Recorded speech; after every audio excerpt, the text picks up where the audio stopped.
생방송 애국전선.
이 프로그램은 방송심의위원회의 심의 규정을 준수하지 않습니다. 청취자 여러분 안녕하세요. 6월 30일 저녁 6명의 애국 독수리가 지키는 여기는 생방송 애국전선. 아직도 워밍업 버전. 국민이 만만해 편입니다. 안녕하세요. 안녕하세요. 안녕하세요. 반갑습니다. 안녕하세요. 지금 6명의 애국 독수리라고 하기 되게 민망해요. 다 빼. 오늘 아나운서한테 잘라버릴 거야. 지금 무려 3분이나 불참을 하셨고요. 3분을 대신해서 3명의 몫을 해주실 게스트분이 나오셨습니다. 이러다가 3분 빼고 그냥 이분을 쭉 가는 게 어떨까 이런 생각도 해보는데요. 그러니까 축구 보니까 10명도 골 넣더라고. 그치. 쪽수가 중요한 게 아니죠. 여기 청와대 4인방 같아요. 청와대 4인방. 그렇군요. 오늘 잠깐 목소리 방금 나오는데요. 새가 날아든다. 팟캐스트 저번에도 한번 나오셨는데. 그렇죠, 좀 나가죠. 신비님께서 함께 해주셨습니다. 네, 반갑습니다. 네. 박수도 안 쳐주시죠. 라이벌이시죠. 지금 싸늘한 거 보셨죠? 그런 거 없어요. 우리 그런 거 없어요. 한영 그런 거 따위는 없어요. 개나 저기냐. 나 경쟁자야. 네. 그래도 뭐 짧게 소개 한번 해. 네네네. 그렇지. 어떻게 제가 소개를 해야 되나요? 이게 이런 프로그램을 또 새가 날아든다 아시겠지만 다들 또 이런 프로그램을 진행하는 무슨 전문 신비입니다.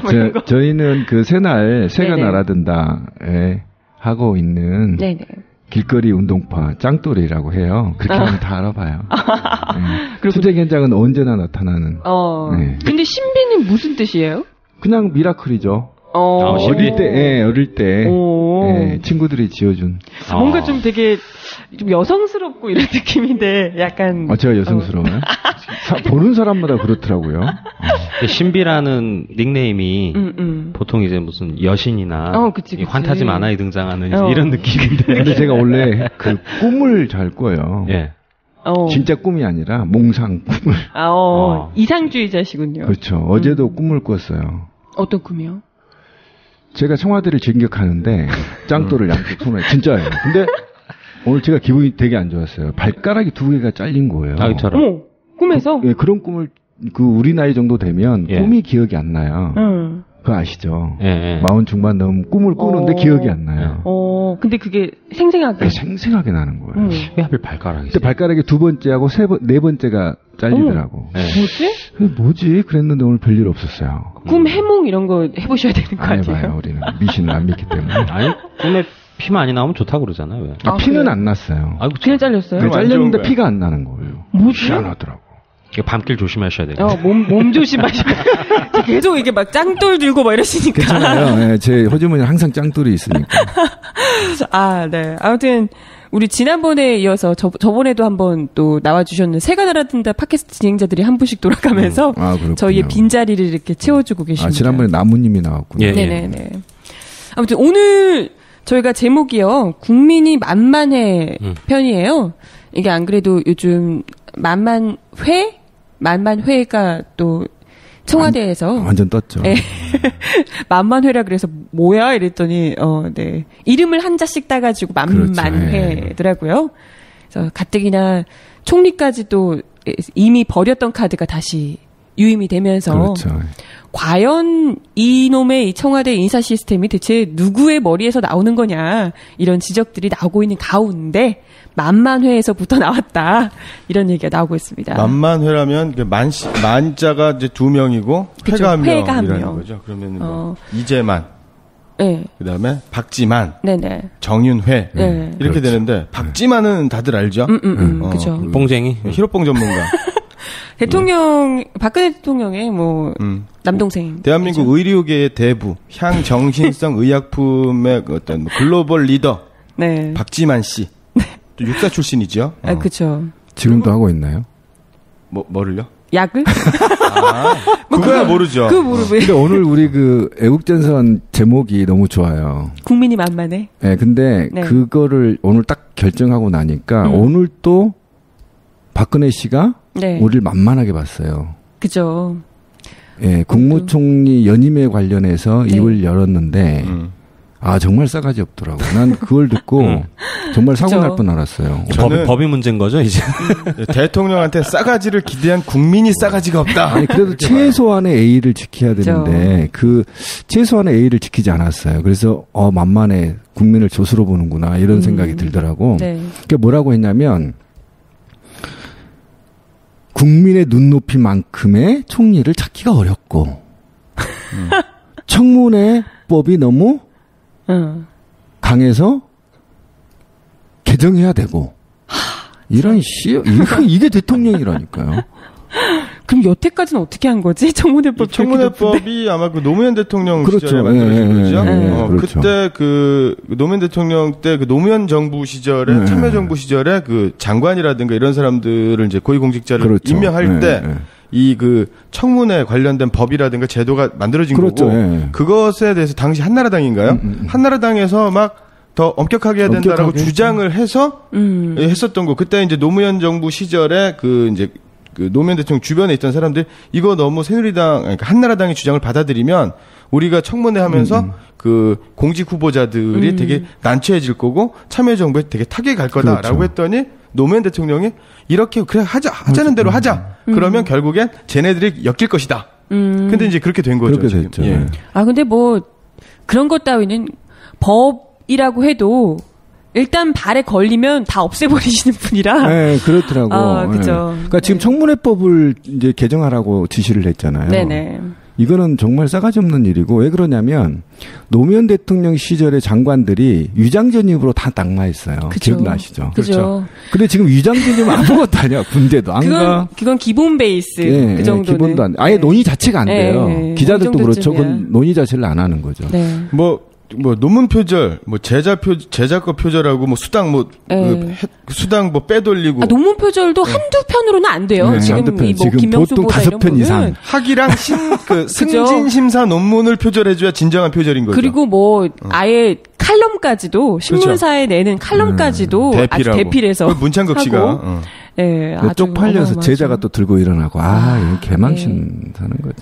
대체 어디 청문회법을 개정한다면 변희재는 왜 이런 놈들을 안 씹어?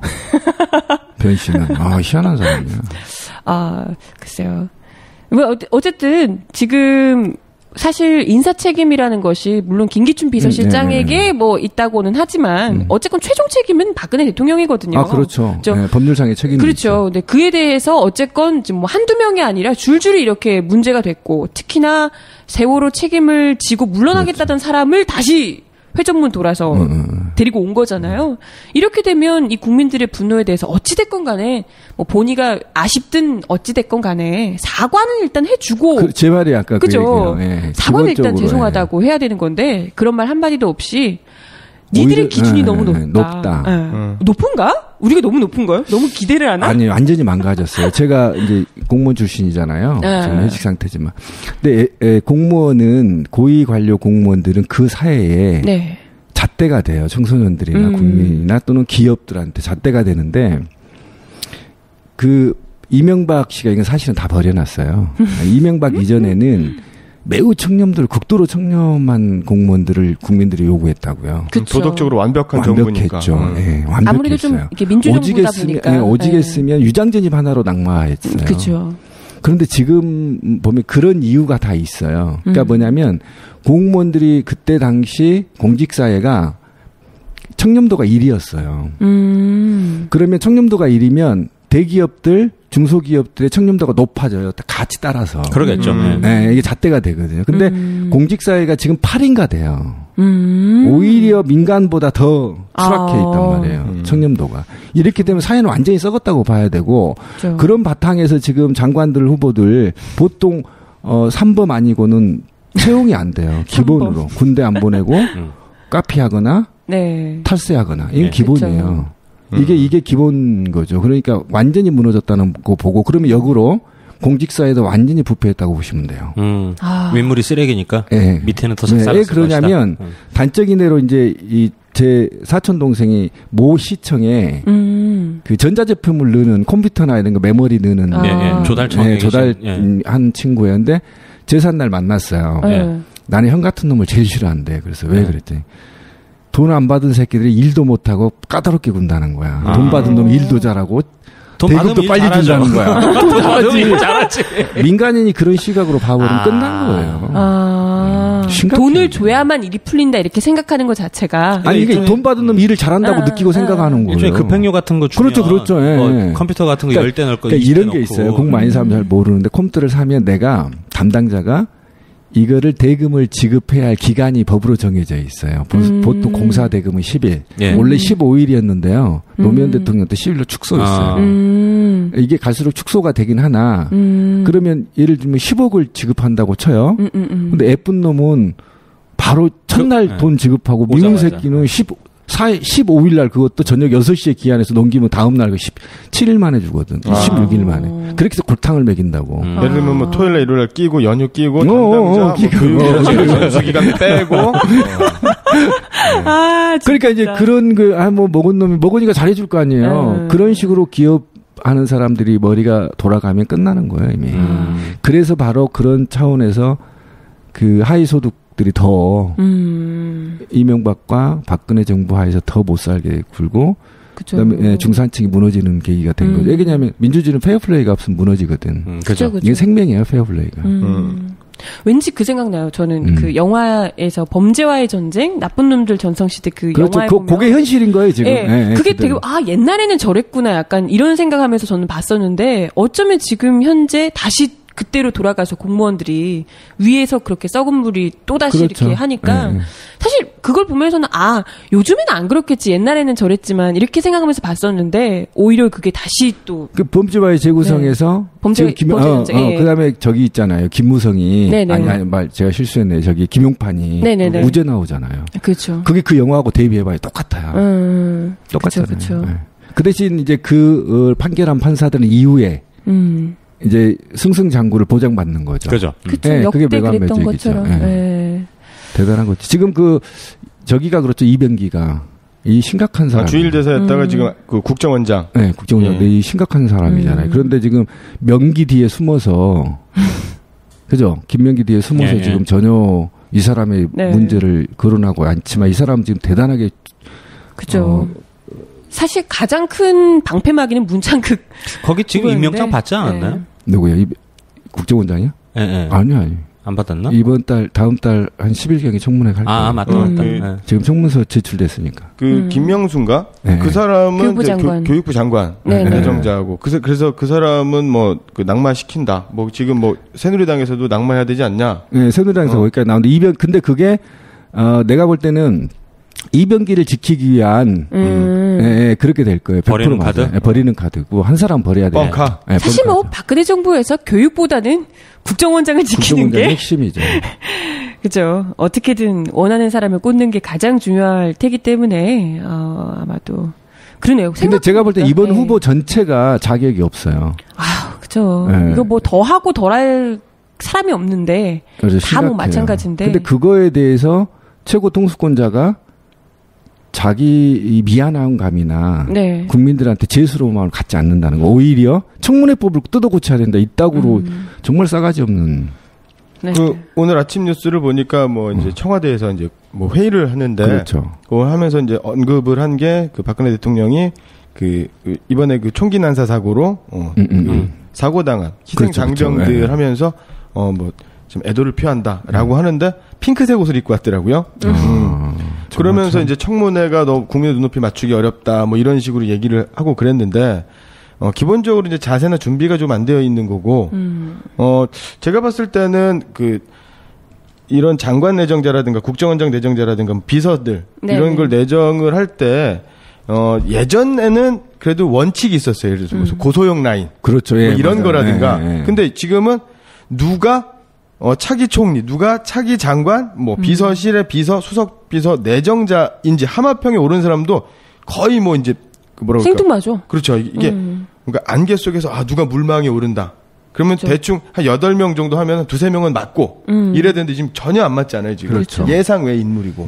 깜짝 인사가 좀 문창극도 그랬고 문창극 후보도 그랬고 참 근데 지금 다른 것보다도 물론 이제 문창극 후보가 낙마하면서 박근혜 정부로서는 총리가 이번에만 2번이고 그 이전에도 한 번 또 낙마를 했기 때문에 총리만 3번이 낙마를 한 거예요. 그래서 어찌됐건 간에 빨리 그 공백을 메우려 하는 조급함은 알겠으나 아무리 그래도 지금 아직도 세월호 희생자들이 지금 돌아오지 못하신 분들이 계신 거잖아요. 그렇죠. 그럼에도 불구하고 책임지겠다고 하는 어쨌건 사표를 냈던 그리고 사표 수리를 곧 하겠다라고 이야기를 했던 그 당사자를 이렇게 다시 불러올 만큼 그렇게 이 수첩 안에 사람이 없나 이런 생각을 많이 하게 됐어요. 사실 아까 우리 축구 얘기 잠깐 하다 말았는데 엿먹어라 이런 것 같아요. 그렇죠. 국민들을 상대로 정말 엿 던진 거야. 엿을 먹어라 이런 거지. 야 내가 데려왔는데 니들이 걷어차? 그럼 엿 먹어봐라 이러고 그냥 정말 시키는 거예요. 그러니까 그 박근혜 씨나 그 이하 박근혜 사람들 남자들은 어찌 보면 친일 세력들이 2, 3세대 독재자들의 1, 2세대들이잖아요. 근데 그들의 머릿속에는 우리와 다른 생각을 하고 있죠. 쟤네들한테 한번 밀리면 좆된다 이런 생각을 하고 있는 거예요. 기본적으로. 그래서 말 한마디도 국민들한테 A를 지키거나 내가 죄송합니다 이런 말을 하지 않아요. 기본적으로 이게 그런 거고 그다음에 이 보통 그 단체장 있잖아요. 네네. 여기 구청의 단체장만 하더라도 밖에 나가서 기자회견을 하거나 또 주민들을 만날 때는 시나리오를 써드려요. 이게 핵심이니까 누군가가 그렇게 발언하고 써준 거예요. 그래서 이제 만만해가 이제 여기서 나올 수밖에 없는데 청와대 만만해들이나 또는 사인방들이 지금 거기에서 대피를 하거나 글을 써주거나 최종 수정을 해서 대통령한테 올리는 거 아닙니까? 그렇죠. 근데 그 과정에서 이런 것들이 주고받았다고 한다면 우리가 말하는 박근혜만 이런 게 아니에요. 그렇죠. 7인의 4인의 3인의 만만해 모두가 다 그런 마인드를 갖고 있을 수밖에 없고 또 이들은 더욱더 충성 경쟁에서 이기기 위해서 더 극단의 길을 계속 하게 되는 거죠. 집단 정치 현상이 두드러지게 나타나고 있는 거잖아요. 그래야 눈에 띄고 그렇죠. 간택을 당할 가능성이 높으니까 이번에 그 정미용 씨가 또 이제 이상한 말도 안 되는 얘기를 했죠. 그리고 김구 선생님을 그렇죠. 그게 이제 그 박근혜가 말하는 창조사의 극단화인 거잖아요. 그러니까 우리나라 친일 성향을 갖는 학자나 시민사회단체의 보수들이 하는 말이 더 극단화된 말로 계속 사회에서 자극을 하잖아요. 그러면 그게 계속 눈에 뜨이잖아요. 그렇죠. 예, 그래서 일본에서 볼 때 우리보다 더 일본 놈들 같다고 얘기를 하는 거잖아요. 뭐 환영하잖아요. 실제 심각한 정치권에도 그런 얘기들을 하더라고요. 그러니까 국회의원들 한 몇 분 정도 비슷한 말씀. 김진태 대표적인 인물이죠. 비슷한 말씀들을 하시는데 그렇게 얘기를 안 하면 몰라준다 이거. 그렇죠. 나를 몰라준다. 기사도 안 써주고. 그래야 다음 공천 받을 수 있으니까. 지금 정명이 바로 뜨잖아요. 벌금 내고. 거기 좀 너무 좋아. 아니 저는 진짜 있잖아요. 너무 계속 제 트위터에서 국무총리 연임보다 변희재를 선임해라. 계속 변희재를 난 올려줬거든요. 조심하세요. 고발 당합니다. 그게 속은 시원할 줄 모르지만 그 명예훼손 이런 거 걸리면요 한 500만 원 돼야 돼요. 조심하셔야 됩니다. 이명박 시절에는 이제 뭐 김구 선생님 논쟁도 있고 막 그런데 그렇죠. 뭐 윤봉길, 뭐 안중근 테러리스트다, 뭐 이렇게 얘기하는 그렇죠. 사람들이 있는데 뭐 일본에서의 어떤 역사 왜곡 이런 수준이 아니라 사실은 이게 이제 MB 정부 때부터 그러니까 김대중, 노무현 그래도 민주정부가 수립된 게 딱 10년 아닙니까? 그렇죠, 우리나라 그렇죠. 그 광복 8.15 광복 1945년부터 이제 딱 70년 되지 않습니까? 네. 지금 2014년이니까 이런 상황에서 실제로 민주적인 정부가 수립이 되었었던 것 형식적으로 그다음에 또 내용적으로 그렇죠, 예. 그거는 사실은 김대중, 노무현 딱 5년 후 10년밖에 없는 10년, 거예요. 그렇죠. 예. 이것에 대해서 역사를 좀 바로잡고 뭐 이렇게 되니까 그나마 바로잡으려는 노력이 있었던 거죠. 역사를 바로잡았다라기보다는. 그리고 그 이전에 그 김영삼 시절에 그 중앙청을 허물면서 광복 50주년으로 그렇죠. 그 역사를 바로잡겠다. 그런 시점에서 사실은 그 전두환, 노태우를 그 법정에 세웠던 것도 네네. 있었던 거고요. 그렇죠. 그러다 보니까 그 사람들이 느끼는 것, 그러니까 김대중이나 노무현 같은 경우는 우리의 적들이니까 그렇다 치더라도 김영삼도 믿을 수 없다. 왜냐하면 그 사람은 이제 3당 합당에서 해서 정권 창출된 거니까. 하나를 조져놨으니까. 그렇죠. 그런 상황이 되니까 이것이 되게 치밀하게 저는 계획적으로 그 MB 시절에 그 건국절 논쟁부터 해가지고 예, 그렇죠. 역사 논쟁을 하고 저는 지금 2014년에 대한민국은 역사 전쟁이 아니라 역사를 말살하고자 한다는 거죠. 그렇죠. 네. 정신을 아예. 예. 근데 원래 그 플랜이 여야가 다 있었어요. 민주 집권 20년 플랜하고요. 네, 보수 집권 20년 플랜이 싸웠어요. 사실은. 그래서 얘네들이 지금 준비한 게 10년 전부터 20년 집권 플랜 계획을 가동시킨 거예요. 다음에 김무성이에요. 두고 보세요. 제가 누누이 얘기하는데 김무성 차례거든요. 그러니까 자기네들끼리 차례를 정해놓고 키워주고 밀어주고 땡겨주고 이렇게 되는 거죠. 지금 국민들이 제일 궁금한 게 MB와 박근혜의 밀담 아닙니까? 여기에서 어떤 얘기가 있고 우리 쪽에서 생각하는 건 어쨌든 그 녹취록이 있을 거다. 그러니까 저는 이명박만 녹취했을 거다 그러는데 사람들이 다 박근혜도 녹음한 거 있을 거다 이런 얘기를 하더라고요. 박근혜는 아마 청와대 들어갈 때 수색을 당하지 않았을까요? 그리고 또 만만해가 있으니까 아무래도. 그거 만약에 있어가지고 입수를 하면 죽어요. 죽어요. 있죠. 근데 어쨌든 그들이 10년 블렌에서 치밀하게 준비를 했고 거기에서 이제 교묘하게 그들의 계획과 이 산업혁명이 딱 맞닿았어요. 사실은 야권에서 이제 눈치 못 챈 건데 어쨌든 대통령 선거 때부터 한국 사회 소셜 미디어도 사로갔고 창조 사회로 접어들었어요. 왜 그러냐면 그런 잣대가 어떤 거냐면 그러니까 1,780만 정도의 임금 노동자 중에 생산직에 종사한 자가 600만에 그쳐요.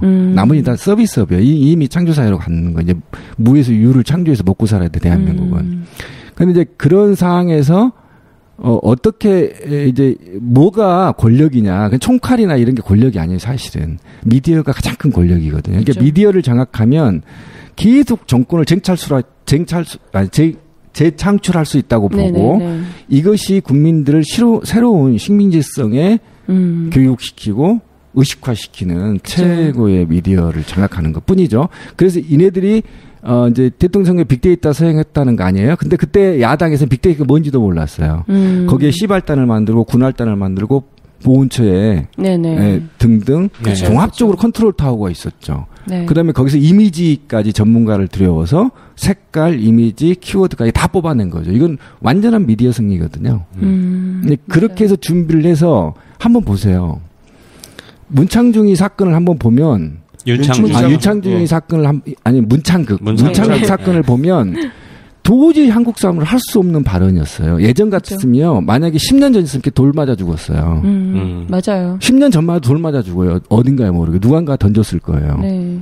그런데 지금 겨우 10년 지난 후에 그를 욕한 사람 몇 명밖에 안 돼요. 그리고 그들을 옹호하는 뭐 별거 아니었더라. 국회의원들 대놓고 옹호하잖아요. 맞아요. 여기까지 왔어요. 이거는 바로 미디어가 스크린을 쳐주기 때문이에요. 거짓말을 쳐주고 방어해주고. 그리고 문창국이도 보세요. 난 그렇게 더러운 놈은 처음 봤어요. 그렇게 됐으면 내가 말도 잘못했고 과거에 어떻게 죄송합니다. 고개 숙이고 가면 돼요. 맞아요. 근데 건방지게 훈계하고 국민들한테 이런 15분 동안 저는 진짜 있잖아요. TV가 없어서 그렇지 있었으면 깼을 거예요.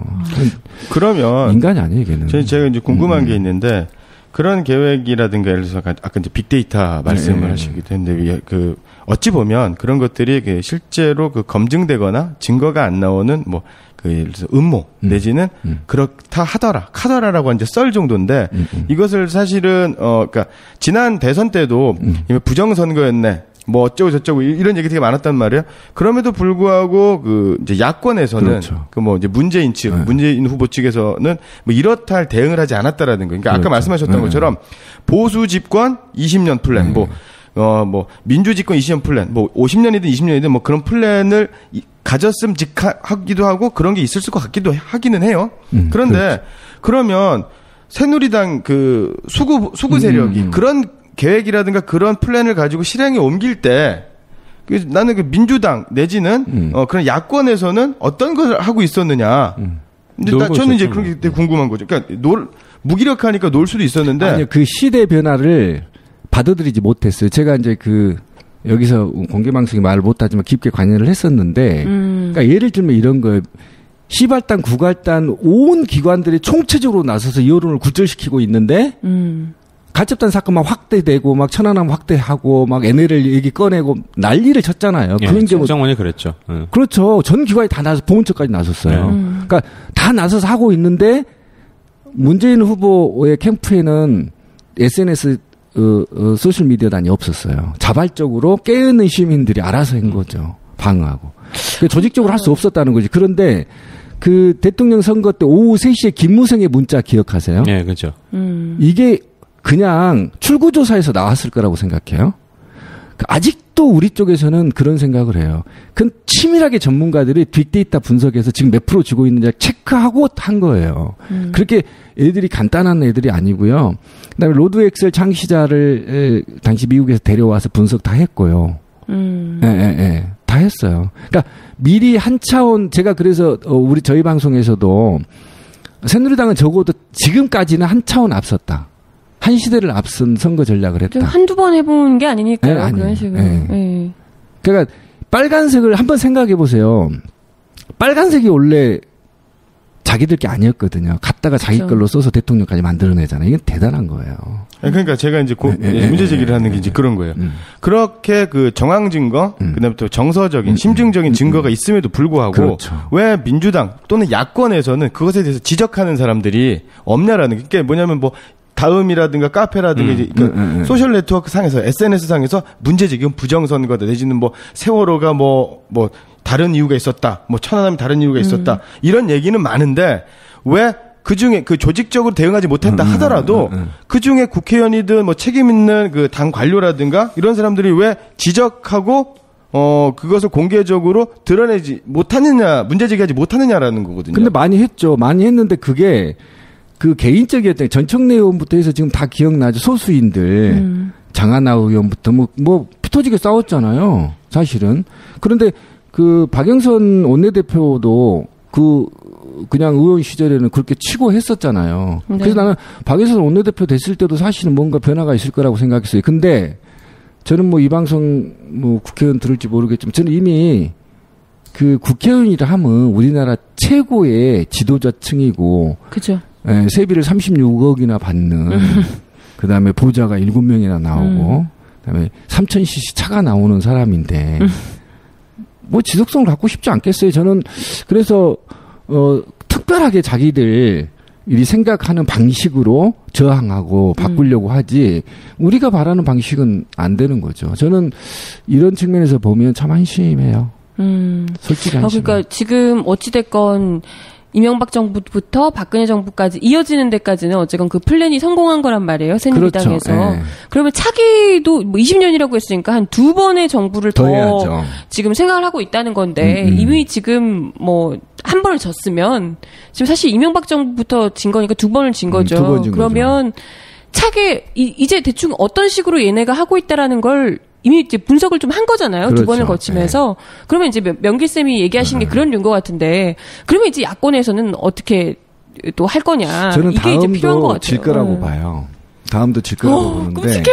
아니, 저는 지금 야권의 국회의원들. 네네. 어제 그제 국정원 시국회의에서 대부분 대표들이 발언 내용이 이 국정원 시국회의에 대해 역사적 책임을 질 때 여기에 집회 나와 있는 나 네. 내 시국회의 대표들, 공동대표들 나도 책임지겠지만 나보다 먼저 야당 국회의원들이 먼저 그 국민들한테 벌을 받아야 된다 이렇게 발언해요. 그게 뭐냐면 정치인들이 나서야 할 국가. 예를 들면 새누리당이 선거에서 부정선거가 나오잖아요. 그쵸. 그러면 즉시 그 보존 신청하고 재투표하잖아요. 근데 야권 안 하잖아요. 부산에 이번에 문제 생겼는데 그럼 오거돈 후보는 왜 안 했을까?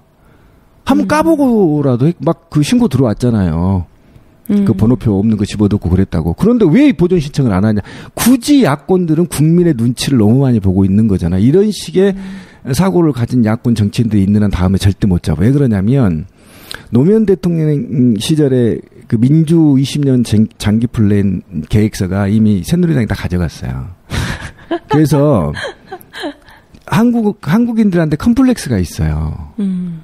반공 컴플렉스하고 통일 컴플렉스예요. 근데 이 두 개를 적절하게 자극하면 다음에 또 져요. 그런데 한번 생각해 보세요. 왜 자꾸 중국에 얽매일까요? 박근혜가. 지금 이미 정권을 하는데 자기가 중국하고 친할 이유가 없잖아요. 그렇죠. 아, 시진핑 오잖아요. 주석이 이제 오는 거죠? 그렇죠. 그런데 그냥 올 것 같아요? 선물 갖고 와요. 우리가 역사적으로 지금 후사가들은 지금을 어쨌든 미국 식민지로 평가할 거라고 좀 봐요. 그리고 주변의 열강들이 아무래도 우리는 더 연약한 국가라고 보는 거죠. 과거처럼. 그런데 그 사람이 러시아하고 중국에 되게 민감해요. 박근혜 씨가. 일본하고는 전혀 안 친해요. 네, 통일 대박론을 진행하고 있는 거예요. 언제 터뜨릴 거냐. 지금 러시아 가스관 있죠. 그렇죠. 가스관 연결하면 가스비가 20% 삭감된대요.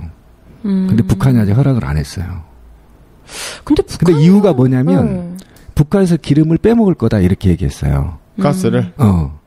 그런데 러시아가 한 발 물러섰어요. 좋아, 그러면 강릉에 스테이션이 있잖아요. 강릉에서부터 세겠다. 북한이 얼마 빼가든 상관없다. 여기까지 지금 스톱돼 있거든요. 언제 터뜨릴지 모르죠. 그다음에 고속도로 이제 노는 순간 어떻게 되는지 아시죠? 그런 얘기는 되게 많아요. 사실 뭐 철도 민영화 하면서 그러면은 뭐 이제 그 시베리아 횡단철도 유럽으로 가는 게 그 배 타고 인천이나 부산항에서 그 네덜란드 로테르담 항구까지 가는데 보통 직항으로 가면 14일이 걸려요. 14일이 걸리고 보통 이제 40일, 홍콩 들거나 마카오 들거나 이랬을 때 한 30일에서 40일 걸리는데 시베리아 횡단철도로 가면 일주일 정도면 이제 화물이 운송된다는 거예요. 그러면 이제 동북아에서 대한민국 한반도, 조선반도 그러니까 북한과 남한이 엄청난 그 물류기지가 된다는 거예요. 이거 화태평양에서 엄청난 거예요. 그래서 그것들을 외국 자본으로 팔아 넘기기 위해서 왜냐하면 그 1905년에 러일 전쟁 직후에 빙고. 서양 열강의 그 우리나라에 대한 이권, 금강이라든가 철도 부설권 이게 굉장히 많이 넘어가거든요. 그렇죠. 근데 그런 것과 같은 맥락에서 지금 이권이 이제 외국으로 넘어갈 가능성이 있다. 뭐 똑같이 반복되는 거예요. 근데 저는 그런 고민을 하는 거예요. 그러니까 아까도 계속 말씀드렸던 건데 뭐냐면 그렇게 해서 얘기를 자꾸 이제 부풀리게 되면 뭐 그것이 사실 사실이다 하더라도 현재적인 상황에서는 그러한 정황과 심정적 정황이라든가 이런 것은 있지만 실제로 그게 확증이 돼서 이렇게 진행되는 거. 그러니까 보면 끝까지 가봐야 하는 상황이거든요. 그러니까 아까도 계속 다시 한번 말씀드리는데 뭐냐면 그럼에도 불구하고 그러한 그런 전 국민적인 반대에 의해서 까놓고 따지면 국민의 절반은 반대하는 거잖아요. 그 지지율로 따지면. 그렇죠. 절반의 국민이 반대를 하는데 왜 민주당, 범야권에서는 그것에 대해서 그냥 국민들을 무서워한다. 여당의 어떤 통제 정책에 지금 굴복하는 것이다라고 하는데 그만큼 그 지조 있고 의기 있고 그런 국회의원들이 없느냐라는 거예요. 그런 사람들이 없느냐 이러는 거예요. 그러니까 노무현 대통령이라든가 예전에 김대중 좀 지나서 단식까지 한 김영삼 야권 시절에 야당 시절에 그런 사람도 있었거든요. 그렇죠. 그때는 지금보다 더 했죠. 더 심했죠. 네, 맞아요. 그러면 지금보다 더 지금 상황에서는 김대중 같은 사람, 제2의 김대중, 제2의 노무현, 제2의 김영삼 같은 사람은 왜 안 나오냐라는 거죠. 그 얘기에 대해서 이제 저희 방송이 좀 몇 번 했는데 제가 아까 말했던 창조사회를 먼저 받아들여야 돼요. 그러니까 박근혜가 창조사회를 외치니까 거기에 대해서 우리 진보 민주 세력들이 거부 반응이 너무 세요. 근데 사실은 지금 OECD 가입 국가들은 이미 G20 국가 내에 있는 분들 이미 무형에서 유형을 먹고 사는 세대로 갔고요. 만약에 이거를 그럼 제조업을 계속 유지하면 제3국이 다 굶어 죽어요.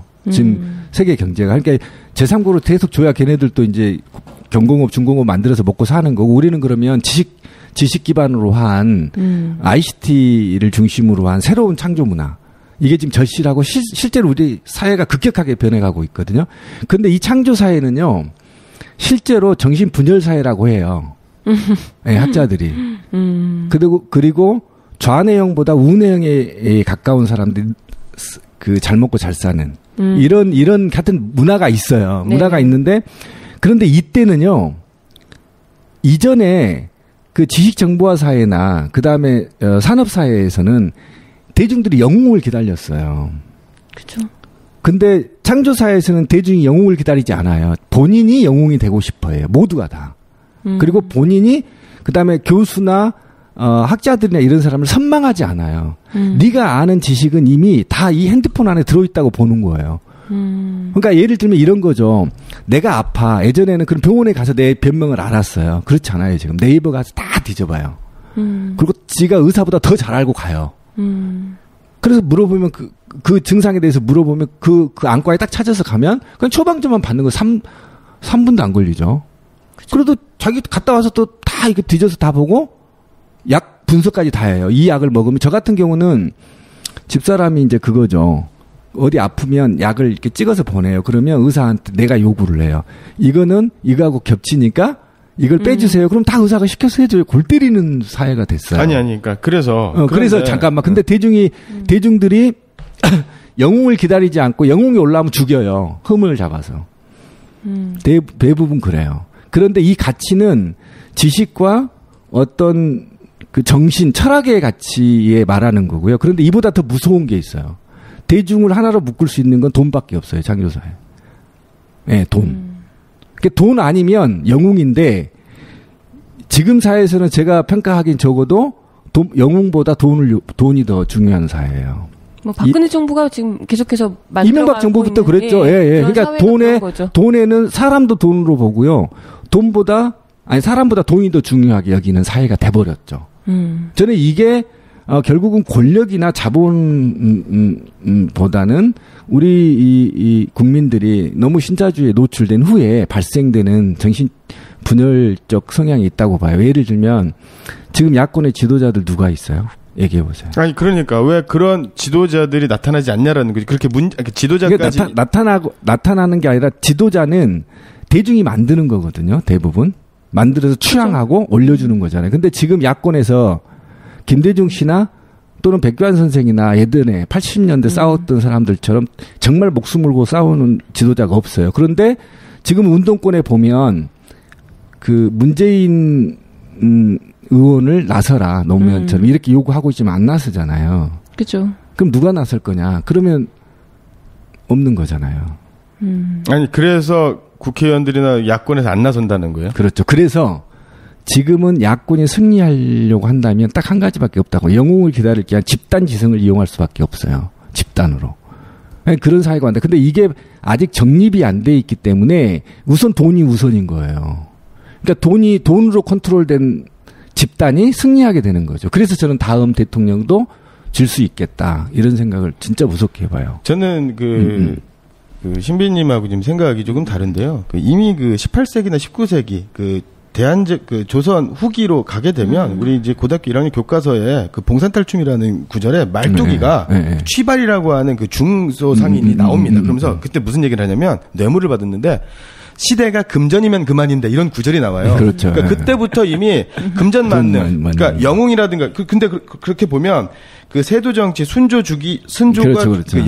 정조의 어린 아들인 순조가 10살인가 이제 즉위하고 나서부터 1801년부터 1860년까지 세도 정치가 일어나고 그렇죠. 흥선대원군. 그러면서 대한제국이 멸망할 때까지 약 1910년까지 한 70여 년 정도 되죠. 그 시기가. 그렇죠. 그러니까 한 100, 세도 정치부터 해가지고 하면은 1800년대부터 한 100년이 좀 넘습니다. 그런 기간에 실제로 이렇다 할 영웅이라든가 이런 건 나타나지 않았어요. 그러니까 기껏해야 무슨 홍경래, 이런 사람들, 밀란을 주도했던 사람들이죠. 그런데 그렇게 그때나 지금은 IT가 있고 SNS가 있고 언론이 있고 미디어가 있고 그렇다고 하지만 속도의 차이가 있는 거지. 저는 그 시대랑 지금이랑 시대가 변한다고 하더라도 국민의 기본적인 정서 그다음에 그 국민들의 어떤 기본적인 이런 그 역사적인 틀은 이렇게 바뀌거나 변화하지 않는다라고 나는 봐요. 그러니까 그 예전부터 과학기술이 발달하고 문명이 발달하면서 속도의 차이가 있는 거지. 그래서 시간과 공간을 단축하는 데는 엄청난 기여를 하고는 있지만 그 사람들의 기본적인 의식과 욕구에 대한 해결책은 서비스가 해결해 주는 건 아니거든요. 그렇지 않습니까? 좀 더 편리한 것만 있는 거지. 동의하고요. 저는 그렇기 때문에 그런 생각은 실제로 지금 2014년에 대한민국 현실을 바꿔내는 데는 해결책, 집단지성이다. 그러니까 그걸 모아내는 게 저는 지도자고 영웅이라고 생각합니다. 예, 그거를 얘기하려고 했었는데요. 그러면 향후에 누가 대통령이 되고 야권에서는 누가 지도자로 나설 거냐의 문제가 있는 거잖아요. 근데 박원순 씨를 자세히 보면 지금 뭐 대선 후보로 1위로 꼽히고 있죠. 1위죠. 예. 그런데 박원순 씨가 이 정도만 딜레이를 계속 해준다면, 근데 박원순 씨하고 직접 제가 한 3번 만나봤는데 이 사람은 정말 겸손한 사람이에요. 겸손한데 이렇게 커뮤니케이션만 하는 거예요. 예, 자기가 잘났다고 얘기해도 한 번도 한 적 없고요. 잘했느냐 이렇게 커뮤니케이션만 서로 하고 그 네트워크들을 연결하는 거예요. 이게 집단지성이거든요. 근데 이 집단지성의 가장 큰 핵심은 그를 둘러싸고 있는 커뮤니케이션을 하고 있는 사람들이 주인의식을 느껴요. 레벨을 박원순 시장의 레벨로 같이 올려줘야 돼. 내가 같이 매일 저녁 늦게 카톡을 하거나 또는 트위터를 같이 답을 하거나 이런 신문상에 같은데 근데 내가 박원순이한테 문자 봤어. 근데 그게 바로 해결됐더라. 뭐 이런. 그다음에 제3자가 봤을 때 제 신비 박원순이랑 되게 친하나 봐. 트위터에서 막 해.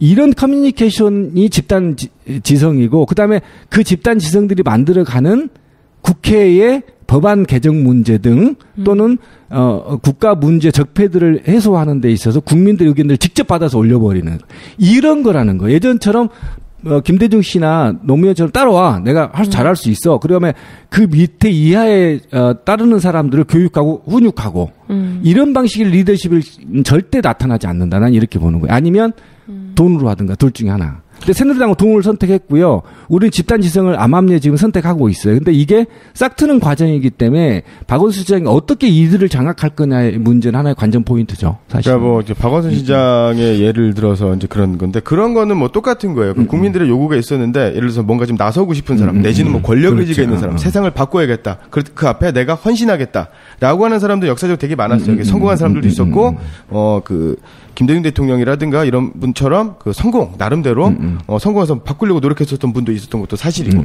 그런데 그를 통해서 지도자나 영웅이나 뭐 이런 사람들이 성장해 나오고 그다음에 그 사람들을 뭐 네트워크로 SNS 시대니까 그것이 가능할 것 같아요. 그러니까 서로 윈윈하면서 서로 견인하고 지적하고 서로 이제 동반 성장하는 거 이런 것도 가능하다고 나는 보는데 그렇다면 기본적으로 자질은 저는 예전이나 지금이나 동양이나 서양이나 별반 차이가 안 난다라고 봐요.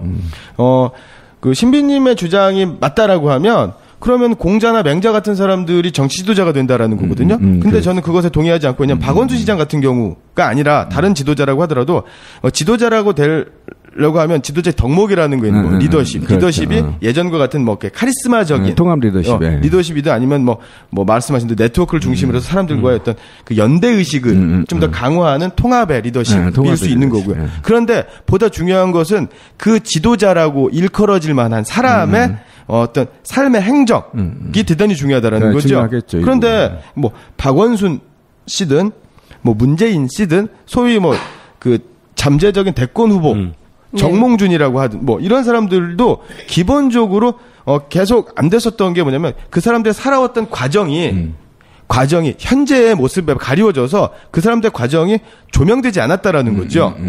그러니까 저는 뭐냐면 이명박도 그럴 줄 몰랐다는 거예요. 이명박의 성공 신화 때문에 노무현한테 경제가 어려우니까 경제는 고쳐주겠지. 오케이. 예, 맞아. 그 다음에 박근혜 같은 경우도 아빠 이런 애가 얼마나 불쌍해. 얘가 되면 여자니까 뭐 뇌물 받지 않을 거야. 나라는 그래도 깨끗할 거야. 원칙대로 할 거야. 원칙의 정신. 무슨 논리야 그게. 뭐 그러한 스토리로 과거가 뭉개진 거란 말이에요. 그렇죠. 그 사람의 배경이. 그러니까 그렇게 말씀을 하시면 박원순의 배경, 박원순의 살아온 이력 뿐만 아니라 다른 사람들, 다른 정치 지도자들의 살아온 이력, 그 사람의 배경에 대해서 이제 가는 거죠. 그럼 이거는 가면놀이인 것 같아요. 가면이 벗어지면 또 이명박이 그럴 줄 몰랐거든요.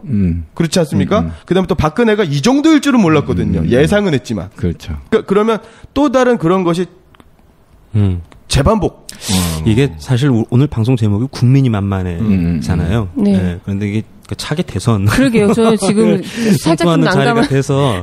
근데 뭐 의미가 전혀 없는 것 같지 않아요. 지금 연결이. 그러니까 제일 중요한 거는, 그러니까 나라가 이렇게 엉망이고 진창인데 왜 그렇게 보스가 없냐. 그러니까 힘 있는 정치인들 아니면 힘 있는 정치 세력이 좀 등장해서 뭐 좀 칼도 좀 써주고 이제 이랬으면 좋지 않겠냐, 이제 이런 어떤 희망사항 같은 일종의 그런 바람 같은 것도 있을 것 같은데 지금은 축구장 경기장이 워낙 기울어져 있는 상태라 그러니까 법원도 한편, 검찰도 한편, 언론도 뭐 한편, 그렇지, 언론도 한편, 뭐 종편 다 포함해서 그럼 남는 거는 그냥 뭐 저기 국회에 있는 몇 분 그 국회의원들하고 그다음에 이제 열폭하는 팟캐스트 우리 팟빵 일종의 이제 뭐 집단지성이라고 표현하시는 뭐 트위터리안들 뭐 그리고 좀 저분들 괜찮은가 싶은 아고리언들 뭐 이런 거란 말이에요. 그러니까 적극적인 목소리를 내시는 분들이 이 목소리는 좀 완강하게 쥐고 좀 싸워줬으면 제발 좀 그래줬으면 하는 이런 희망이 있는데 그렇게 못 해주는 거죠. 근데 몇 면을 보면 민주당 그러니까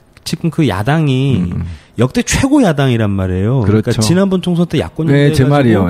어쨌든 이제 127석이나 투표율이랑 비슷하죠. 51대 49. 딱 이제 그 정도 먹었는데 그러니까 역대 최고의 야당인데 힘을 제일 많이 가진. 근데 역대 제일 형편없는 야당이란 말이에요. 전투력은 없어요. 동의합니다. 동의합니다. 왜 이러냐 이런 궁금증인 거잖아요. 그렇죠. 왜 이러냐. 뭘 해도 할 수 있을 텐데 특히 이렇게까지 망가진 상태에서 여러 가지가 있겠으나 일단 뭐 공안기관을 붙들고 갖고 있고 그렇죠. 그다음에 뭐 찍어 누르려면 누구든 딱딱 찍어가지고 찍어내릴 수 있잖아요. 참 아쉬운 거는 이 NLL 녹취록 사건 터졌을 때 그때 왜 이렇게 대응을 못했을까? 그러니까 저는 그냥 일편으로 생각하는 건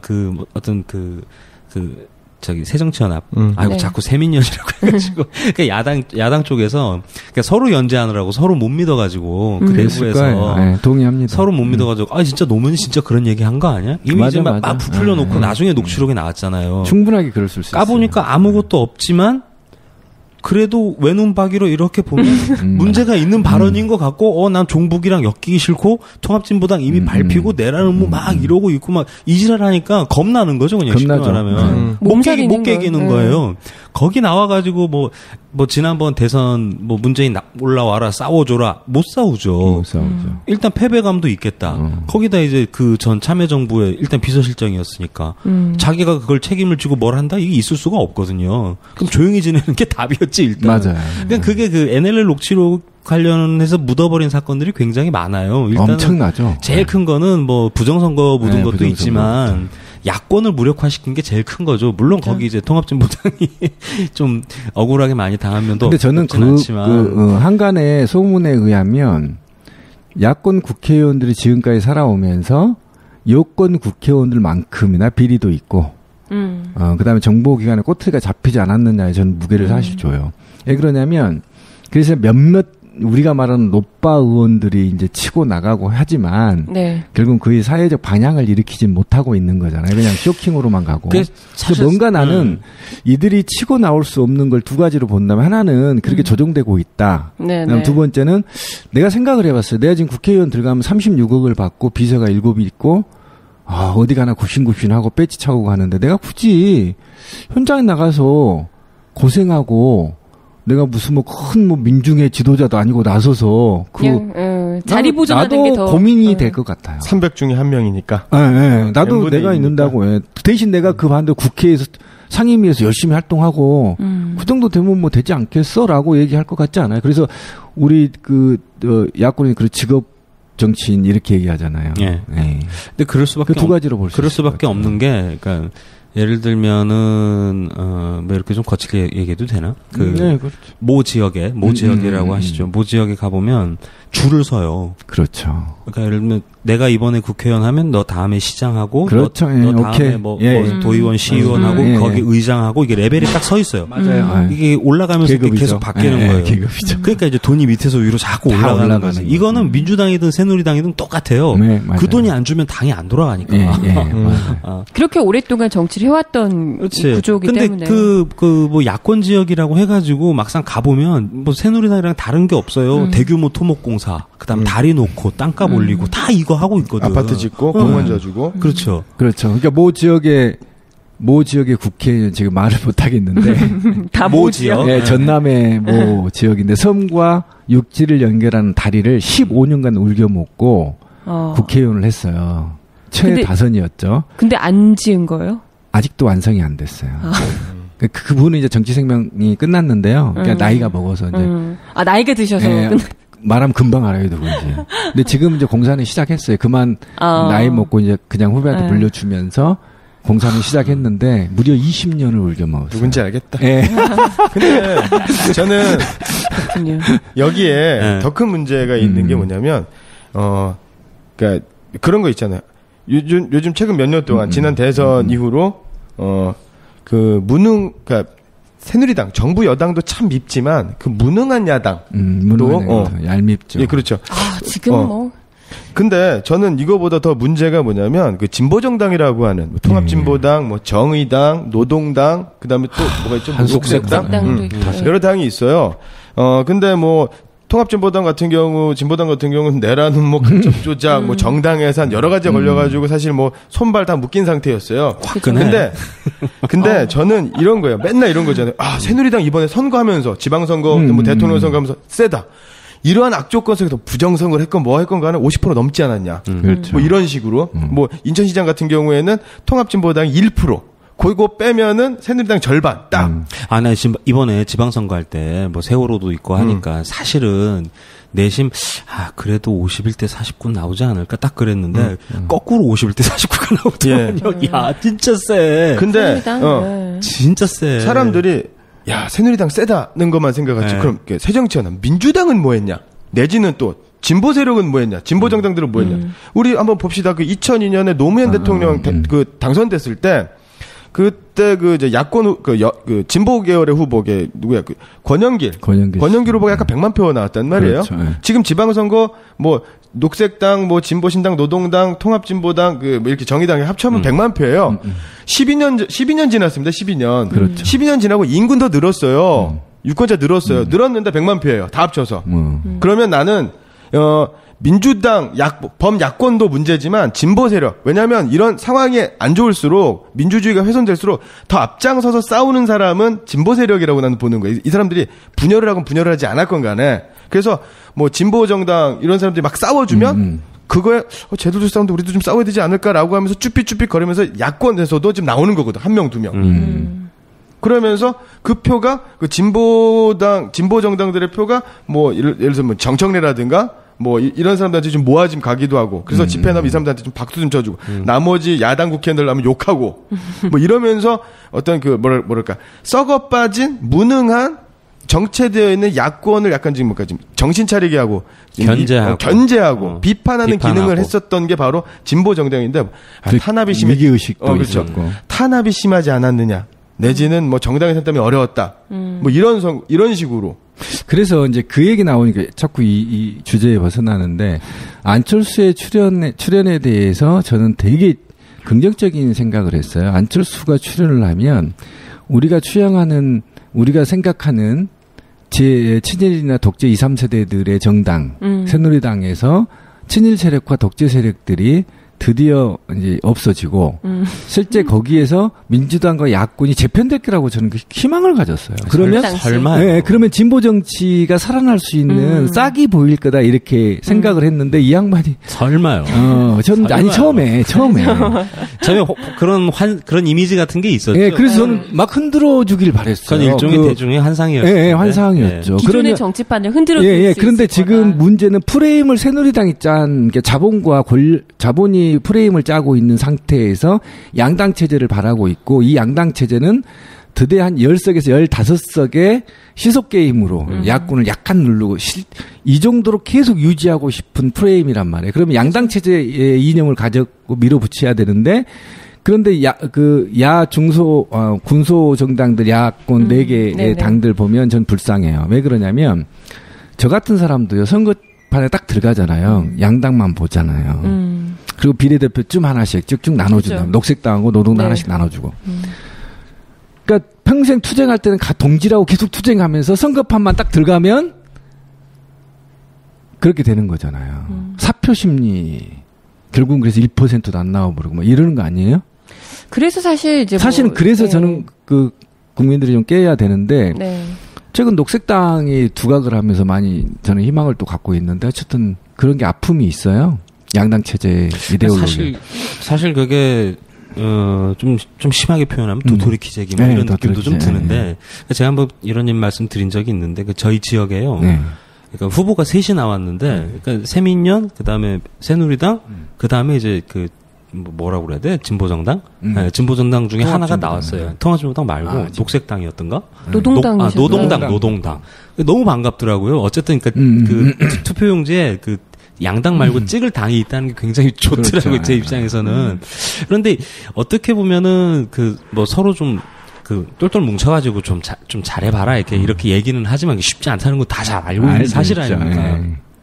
그럼 이제 이 위기를 어떻게 돌파할 거냐 이런 얘기는 다음 총선이나 이전에 한번 하긴 해야 될 것 같긴 해요. 네. 어떤 방식으로든. 안 그러면 전멸이든가 이제 이렇게 사실 되니까. 그러니까 오늘 국민이 만만해가 주제임에도 불구하고 이런 이야기를 하는 이유가 아까도 이제 이야기하셨지만 이렇게 난장판을 치는데도 그렇죠. 계속해서 유지를 할 수밖에 없게끔 어떻게 보면 야권에서든 정치인들이 앞장서서 혼쭐을 내주고 채찍질을 해줄 사람이 없다는 거죠. 그래서 지켜보는데 부글부글 하는데 이걸 어디다가 분출을 해야 될지도 모르겠고 국민의 속을 긁어줄 수 있을 만한 사람이 지금 안 보이니까. 그렇죠. 저는 이런 역할은 진보정당 내지는 재야시민단체 뭐 이런 데서 좀 해줘야 되지 않나. 지금 재야시민단체 운동 다 죽었어요.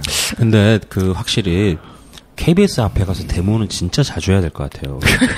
아니, 문창극 날아가는 거 봐봐요. KBS 한 방에 나. 딱 한 방 치니까 그냥 휘청하고 그냥 끝나잖아요. 쟤네들 종북 KBS 폐쇄해야 된다고 하잖아요. 그래서 같이 나란히 가면 한쪽에서 진보단체, 보수단체 인상 반대 다 둘 다 맞대. 골 때리면서.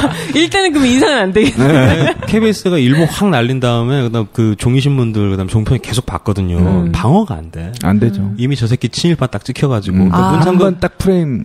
문창건 본인도 그거 억울해가지고 여태 버틴 거 아니에요? 제가 지금까지 얘기했던 언론이 총칼보다 무서운 거, 지금이. 공중파의 효과가. 그나마 MBC가 쓰레기 된 건 좀 반가워야 되는 건가? 어떻게 와야 되는 거야? 그래서 어쨌든 이런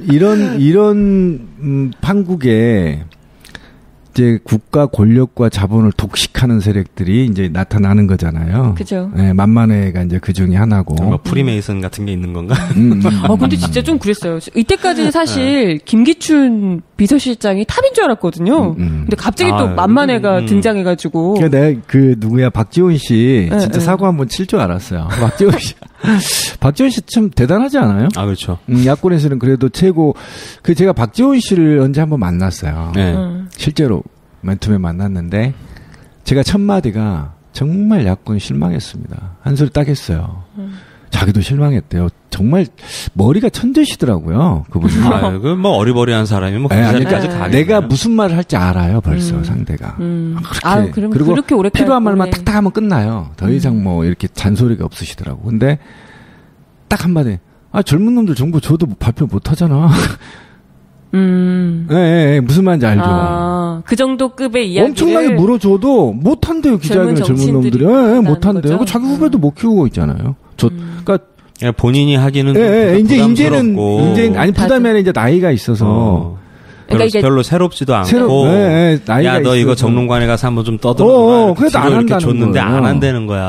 안 한다는 거. 이건 제가 직접 듣는 거예요. 그래도 이번에 하나 떠들였더라고요. 근데 이게 어떤 거냐면 이재만 박지만이하고 정윤회는 조합이 잘 안 돼요. 사실은. 이재만은 어떤 사람이죠? 그러니까 이제 이재만은 저기잖아요. 지금 총무비서관. 그러니까 이재만이하고 정호성이하고 안봉근이하고 이춘삼이 4인방이었어요. 아, 이게 4인방? 네, 근데 이춘삼 씨가 돌아가셨잖아요. 선거 전에. 네. 그래서 3인방으로 추락을 했는데 여기에 정윤회 씨가 끼면 정윤호 씨가 끼면 4인방. 빼면 3인방, 빼서 문고리 3인방이라고 하고요. 넣으면 청와대 4인방 이렇게 되는 거죠. 그 다음에 여기에 이제 만만에는 이제 정우성 씨가 빠진 이재만, 박지원, 정윤회가 되는 거고요. 예, 여기에 다시 이제 만만에 플러스하면 김기춘 이렇게 되는 거죠. 근데 김기춘은 7인의 구성원으로서 7인의 멤버에 하나 구성돼 있는 거죠. 네. 근데 법률적으로는 김기춘이가 가장 지금 법률적으로는 힘이 있는 거잖아요. 네. 근데 실제로는 이제 제가 경악했던 게 뭐냐면 저도 사실은 3인방을 사실은 의심을 했었어요. 근데 김기춘의 모사와 능력 그리고 그가 장악한 그 권력들로 인해서 3인방 정도는 컨트롤할 수 있을 거라고 생각을 했는데 안 되죠. 예, 저는 그렇게 봤어요. 김기춘을 높게 봤거든요. 그 세계에서는 너무 높이 평가하셨어요. 넌 진짜 높은 줄 알았는데. 70이 중반이 넘어가니까 이제 희미해진 거죠. 지금 뭐 폐하 한 분 그냥 나 홀로 돕고 다야 하시는 거죠. 그런데 실제로 행사는 이제 만만해나 문고리 3인방이 했다는 거 아니에요? 근데 문고리 3인방은 계속 나왔는데 결국은 이 전체적인 비하인드 스토리를 어쨌든 박지원 의원이 국민들에서 근데 한간에 잎놀이를 할 수 있게끔 만들어 줬고 이것들이 결국은 정규 언론들이 다뤄줌으로 인해서 이제 밝혀지게 된 거잖아요. 네네. 근데 여기에서 이제 가장 핵심적인 우리가 관심은 정윤회에 좀 관심을 둬야 되겠더라고요. 정윤회에서 잘 아시죠? 하면은 최 목사님의 사위죠. 근데 정윤회 씨를 보면 박근혜 씨 30년을 붙어 다녔어요. 최소 30년. 그리고 이가 같이 붙어 다니면서 자기를 드러내지 않고 계속 주변에 있었어요. 그냥 계속 주변에만 공직에 있거나 이러지도 않고. 그렇죠. 근데 공직에 유일하게 있었던 시기가 대통령 시절 97년부터 수석비서관으로 이제 명함은 갖고 있대. 실제로 근무했는지 어떤지 모르겠지만 어쨌든 30년간 박근혜 곁을 떠나지 않는 인물로서 매우 중요한 인물이라는 거죠. 그리고 그는 이름을 3개씩이나 가지면서 상황에 따라 바꿔가면서 사용했고 또 본명도 갖고 있어요. 본명도 갖고 있고 그래서 종교적으로 정윤회가 본명이 아니에요? 네, 아니 본명이 맞는데 본명 아니 본명 불교 이름도 본명. 있고 스님 이름도 있고 또 작년인가요? 이름 바꿨다고 신문에 한번 났던데 조그만하게 그것도 보셨어요? 이중관 씨라고 바꿨어요. 근데 그렇게 따지면 제가 봤을 때는 이게 박지원 의원을 통해서 터졌단 말이에요. 그것을 이걸 또 이제 좀 뒤집어 생각하면 김기춘 실장 역정보를 흘린 거 아니냐 이렇게도 생각을 해. 왜냐하면 이렇게 만만해가 터졌을 때 가장 타격 있는 사람이 만만해고 그러면 그 반대편에 있는 사람이 이득을 볼 거고 그 반대편에 있는 사람은 7인의 김기춘이다. 오케이. 그럼 왜냐하면 김기춘 실장 같은 경우에는 지금 인사 실패로 인해서 지금 뭐 청문회를 나가야 되니 말아야 되니 아니면 뭐 사퇴를 해야 되니 말아야 되니 이렇게 되거든요. 근데 김기춘이 타격을 입게 되면 그 다음은 이제 박근혜 대통령의 보호막이 없는 거죠. 그럼 그렇죠. 바로 이제 박근혜 대통령 가니까 이것을 막기 위해서 그래서 권력이 참 동생 아닙니까? 대통령의 동생 만만해가. 그러니까 거기까지 치려고 하는 거 아니냐. 기춘 형님은 뭐라고 그래야 되나? 그러니까 최근에 계속 사퇴설이 나오잖아요. 그 전에도 한번 사표 낸 적이 있었거든요. 그 가정사들 때문에 한번 사표 낸 적이 있고, 그 다음에 세월호 터지기 전에도 한번 그런 얘기 있었던 것 같은데, 이 양반은 좀 그냥 코뼈에 있는 것 같아, 지금 느끼면. 이러지도 그러니까 못하고. 직접적인 실세라기보다, 그냥 이제 폐하가 이 양반 없으면 도저히 일을 못할 것 같으니 세워놓는 거 아닌가 이런 느낌이 좀 많이 들어요. 본인은 일하고 싶지 않은데. 조금 이상한 얘기긴 하지만 의지하고 있다. 네. 근데 저는 아까 동의하고요. 그 얘기에 좀 동의하고 거기다가 이 김기춘 사태가 사실은 대통령 사태보다 더 컸어요. 그죠. 김기춘이 사퇴해야 된다는 그 여론조사 67점 몇 %가 나왔을 거예요. 굉장히 높게 나왔거든요. 근데도 그래서 저는 이게 아까 말씀한 역정보에 대한 윈윈 전략이었을 수도 있다는 이렇게 생각이 들어요. 진짜로. 그러니까 지금 물러나지 않잖아요. 그럼 김기춘이 핫빠지니까 물러나야 될 거 아니에요. 안 물러나잖아요. 예를 들면 지난번에 그런 일이 있었죠. 그러니까 저기 저 세월호 국정조사 건에 증인으로 나오냐 마냐 이제 이거 가지고 맞아요. 증인으로 나간다 이제 이랬었거든요. 김기춘 이름이 있느냐 없느냐. 증인 나간다 이랬었어요. 근데 그 다음 날 철회됐거든요. 그렇죠. 스토리가 되게 재밌더라고. 그러니까 아니 내가 사표 쓸 테니까 여기 내 이름 빼주라. 국정조사에 내 이름 빼주라 그랬어요. 이건 저기 그렇죠. 큰집 얘기고. 근데 새누리당이 사표 쓸 거야? 그래 고마워 너 나와 이러고 이름 집어넣은 거야. 그러니까 사표를 내면 그 비서실장으로 안 나가도 되잖아요. 그렇죠. 그러니까 전 비서실장 타이틀 달고 가는 그렇죠. 거니까. 그러니까 너 나와 그러니까 그 다음 날 청와대가 뒤집어져가지고 또 없었던 일로 된 거예요. 그렇죠, 그렇죠. 맞아요. 이 동네 진짜 자, 그런데 문제는 이 동네 대단한 동네야. 이번에 인사 참사와 관련해서의 모든 책은 김기춘한테 있어요. 일단은 법적으로 그렇죠. 법적 책임이 있는데 이거를 싹 비서로 돌리잖아요. 교묘하게. 이것도 난 모략이라고 봐요. 사실 이 문창극 이 사태와 관련해서 사실은 김기춘이 책임져야 되거든요. 아, 이건 사임감이죠. 네. 저런 쪽발을 데려와 이런 비난이 빗발치는데. 네, 그렇죠. 그다음에 아니 문창극만 문제가 아니라 기타 등등의 지금 이병기 아까 김명수 네. 이런 사람들의 보통 문제가 아닙니다, 지금. 그렇죠. 지금 아까 이병기 얘기하다 말았는데 걔가 그 부품 공작 제2차장 있을 때 부풍주장 했다는 거 아닙니까? 총풍 사건 이런. 네. 찻대기도 하고. 그다음에 찻대기 5억 해갖고 자기가 기억해서 이인제 매수해서 발표하라 자기가 기획하고 자기가 직도 돈 갖다 줬어요. 여의도 르네상스 라마다 호텔에서. 네. 그런 자가 어떻게 국정원장으로 앉아요? 그러니까 부풍 공작의 1호 김대중 대통령이 간첩이다. 편지도 조작했고 기자회견도 조작해서 간첩이라고 해서 일순간에 죽여놓고 조작의 달인이나 달인이요, 달인. 김기춘의 버금가는 달인이죠. 그런데 지금 새누리당이 더 큰 문제입니다. 새누리당이 이병기를 옹호하면서 뭐라고 했는지 아세요? 뭐라고요? 남들은 다 개인을 위해서 부정부패했지만 이병기는 당을 위해서 실제 당을 위해서 했잖아요. 그렇잖아요. 이회창 당선시키려고 그랬고. 그럼 자기들끼리 왜 당대표 시켜주지 왜? 네, 한나라당 하려고 한나라당 후보 당선시키려고 부풍공작했고 그랬잖아요. 결국 당에 비례 후보도 앉아놓고. 나 웃겨가지고. 그래서 답답한 거예요. 그럼 이런 얘기를 해야 되거든. 나라를 위해서 한 건 아니지 않느냐. 그죠. 국민을 위해서 그런 건 아니지 않느냐. 당을 위해서 했으면 당에서 어떻게 무슨 직 하나 주지 왜? 내가 야권 국회의원이라면요 기자회견 딱 열어가지고. 지랄하고 있네 하고 들어갈 것 같아요. 초월하죠. 근데 이제 이게 만만해하고 문고리 3인방이 청와대에서 주요 인사를 장악하고 그다음에 이 주요 인사의 장악은 제가 아까 돈 얘기를 왜 꺼냈냐면 모든 국가에서는 돈이 오가게 돼 있어요. 그죠? 저는 확연합니다. 뭐 고발하든 말든 하세요. 이 방송 듣고. 이걸 매관매직이라고 하는데 돈이 없이 지금 얘기냐면 고비용 저효율 정치란 말이에요. 대한민국이 기형적이에요. 그러니까 맞아요. 돈이 국회의원 정도 되면 엄청나게 필요해요. 그래서 국회의원들이 뭐 1, 2천 먹고 걸리면 불쌍하더라고 사실은. 그렇잖아요. 36억 받은 사람이 1, 2천만 원 갖고 드러난 그 7명의 그다음에 지역구 관리하는 돈이 얼마나 많이 들어간지 아세요? 그래서 바로 우리 한국 사회가 젊은 층들이 정치에 입문을 못하는 거 돈 때문에 돈이 없어서. 그래서 결국 50대 60대 돼야 겨우 정치를 할 수 있다면 특별한 애들 빼고. 그렇잖아요. 지금 다 70대예요. 이준석 그 새누리당 비대위원장님께서 이제 29살인가요? 네. 그런 특별한 이용도 청년. 네, 청년들. 뭐 저기 얼굴 마담이지 뭐.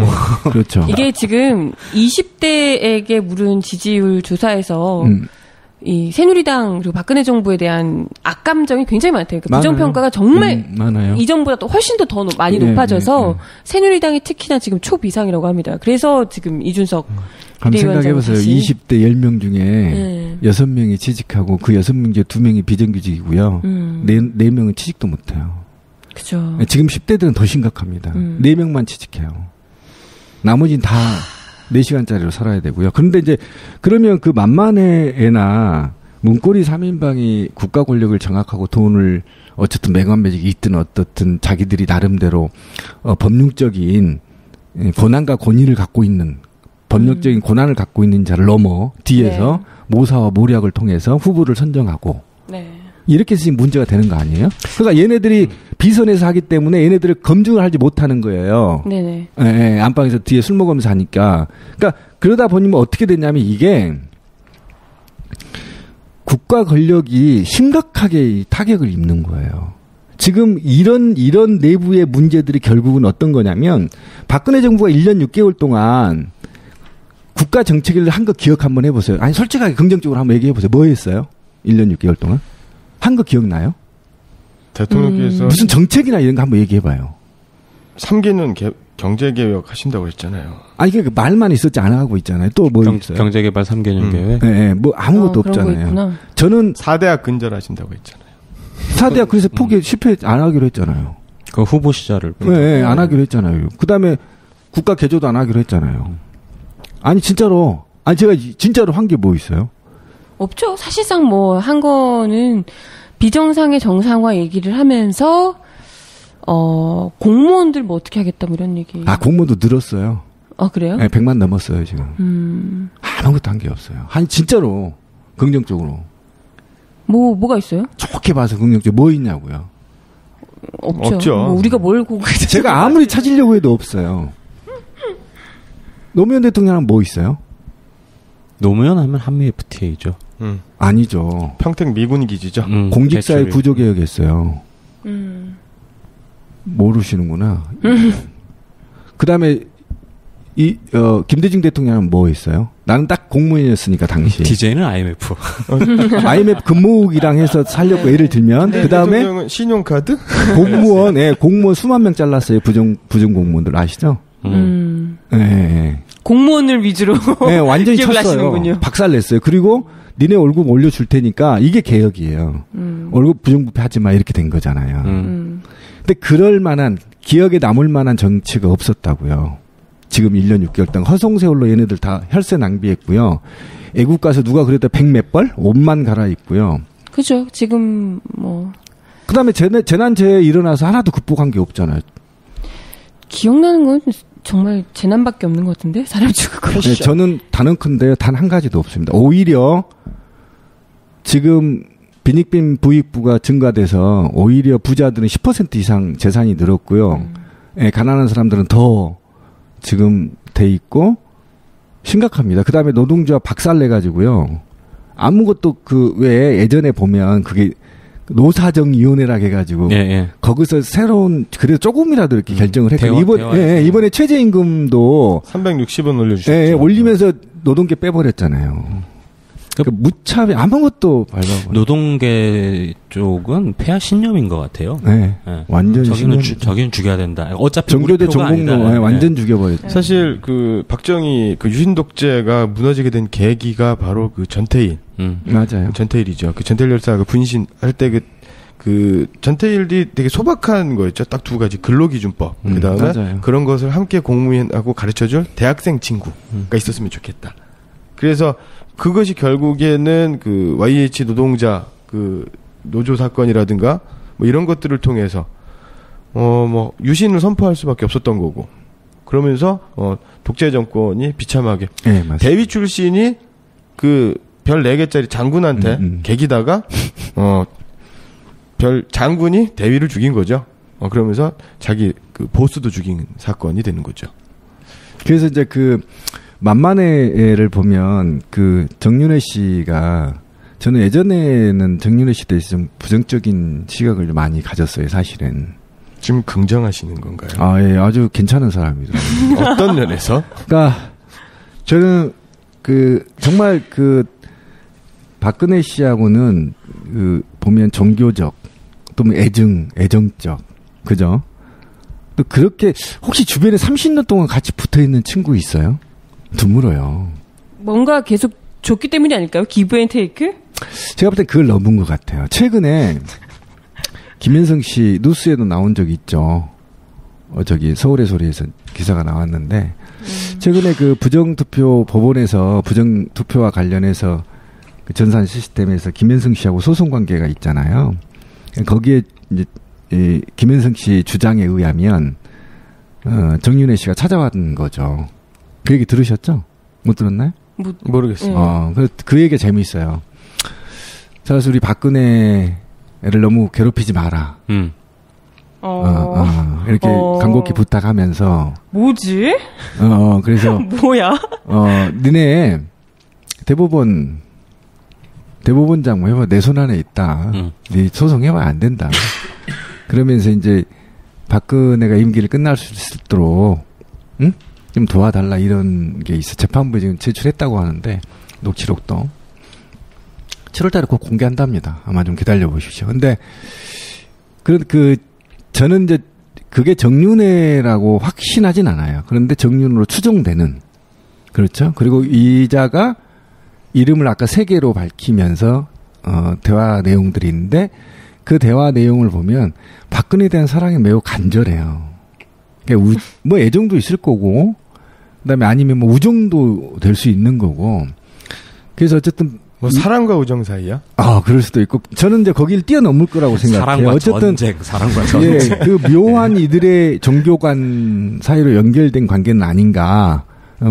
좀 소설을 써 보는데 어쨌든 그런 관계에 있어서 정윤회 씨가 그 자유인으로서 저는 정윤회 씨를 왜 지목하냐면 청와대에 아무런 직책이 없는 자가 앉아 있다고 생각해 보세요. 끔찍하지 않아요? 공무원은요 원래 숨 쉬는 것도 규정에 나온다고 해요.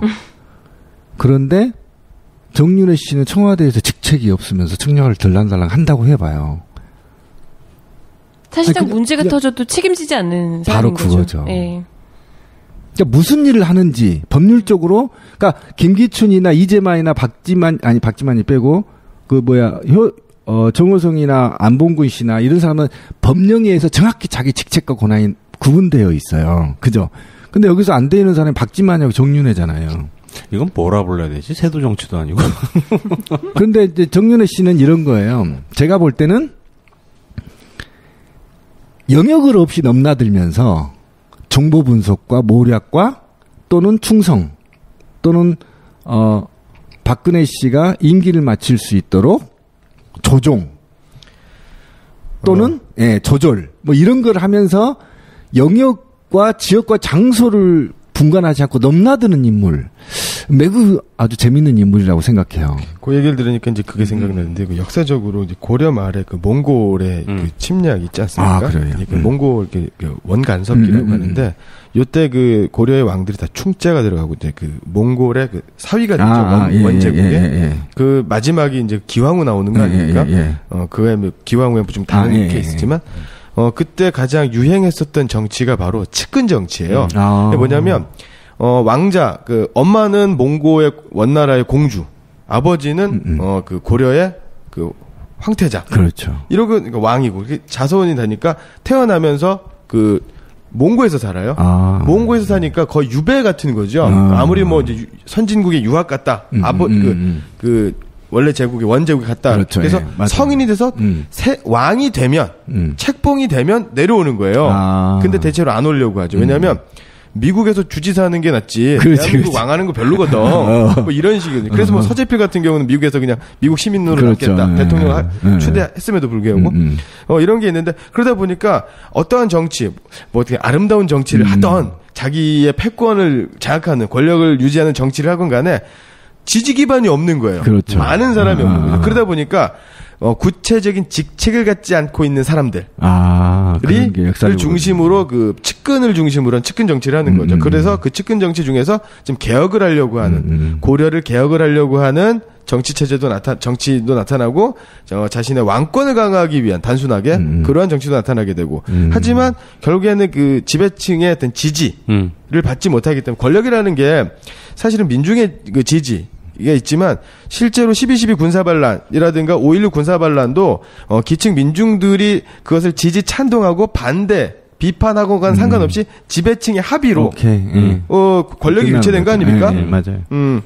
그러했던 과정이 지금 정윤회를 통해서 나타난 것 아닌가? 맞아요. 저도 그렇게. 왜냐하면 지금 같은 경우 일정하게 그 대통령이 대통령으로서 직무라든가 정책을 집행하지 그것이 자기의 어떤 대통령의 권한 아니면 정권 유지, 정권 재창출을 위한 어떤 그런 플랜에서 전개된다라고 보기도 어렵고 그렇죠? 자신의 치적이나 업적과도 별로 관계가 없어 보이고. 그렇죠. 그리고 일정하게 미국의 영향력, FTA라든가 뭐 이런 것들도 있고, 또 한미 군사협정이라든가 지금 뭐 한국형 미사일 방어망이라든가, 뭐 그다음에 또 뭐 그 코레일이라든가 그 철도라든가 고속도로, 그다음 민영화, 의료 민영화 이런 문제를 봤을 때 재벌이라든가 외국에 대한 뭐 이런 그 간섭.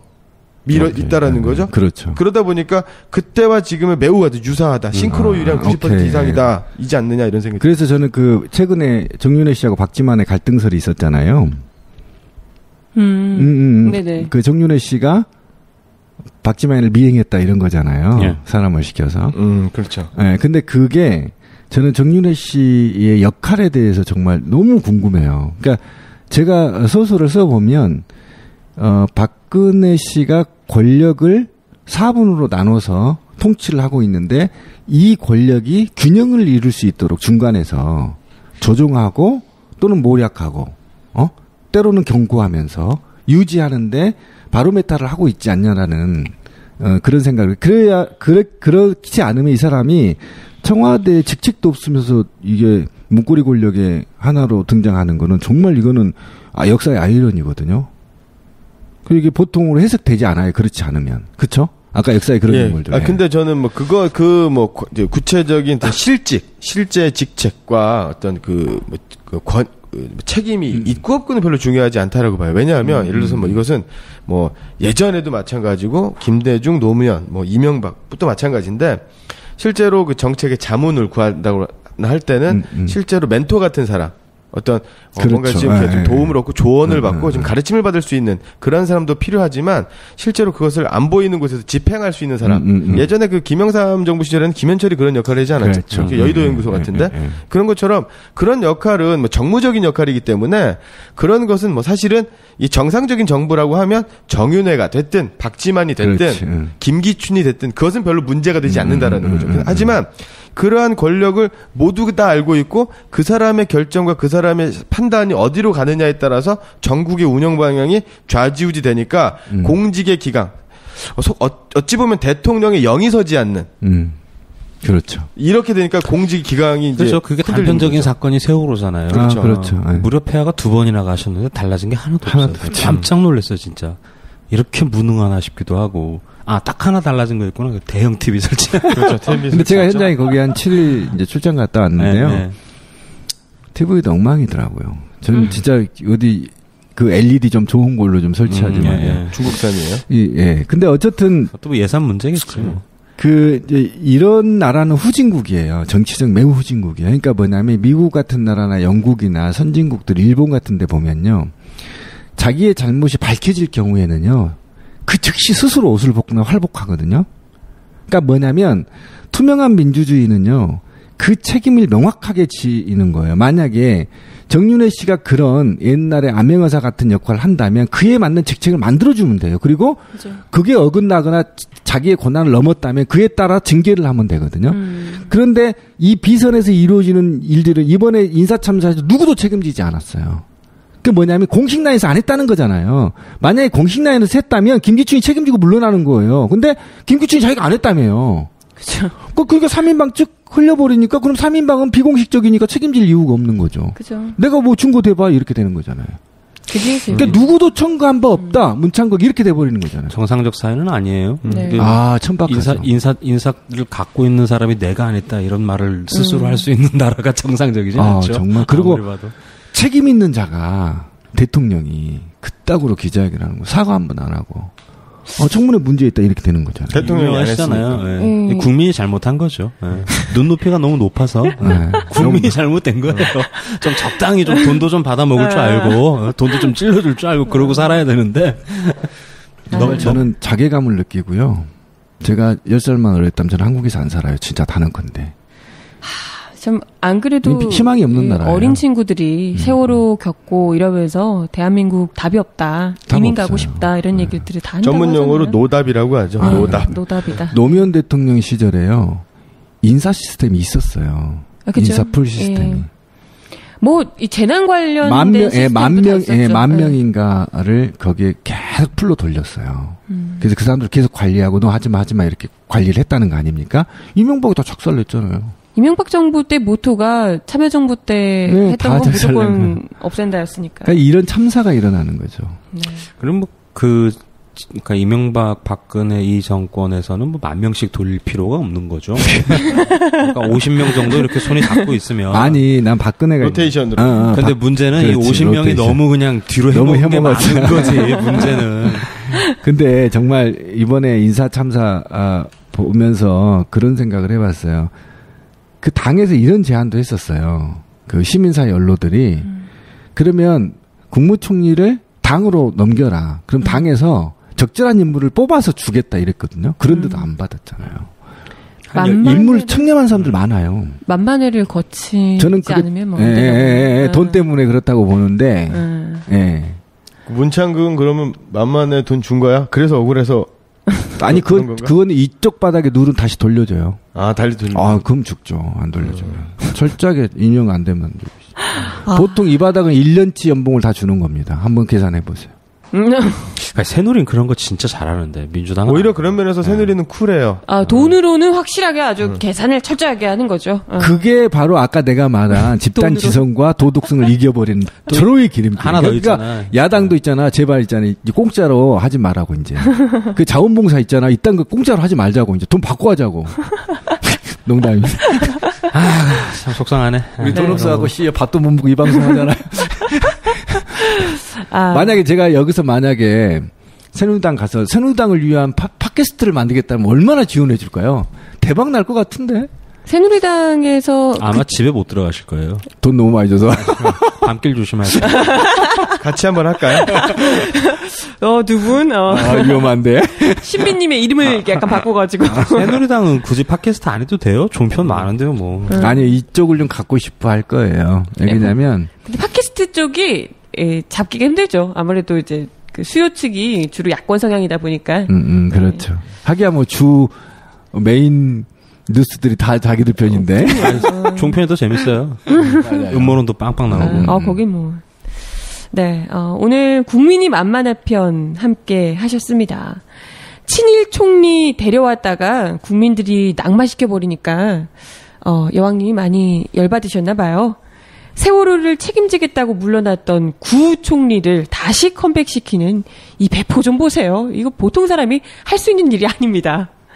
거기에다 제자 논문 가로채는 교육부 장관에 차떼기에 조작의 달인 국정원장 등 줄줄이 문제되고 있는 인사들만 어떻게 꼽아도 딱 꼽아서 줄을 세워놓고는 오히려 국민들이 법이 잘못됐다며 법까지 다 뜯어고치겠다 나서고 계십니다.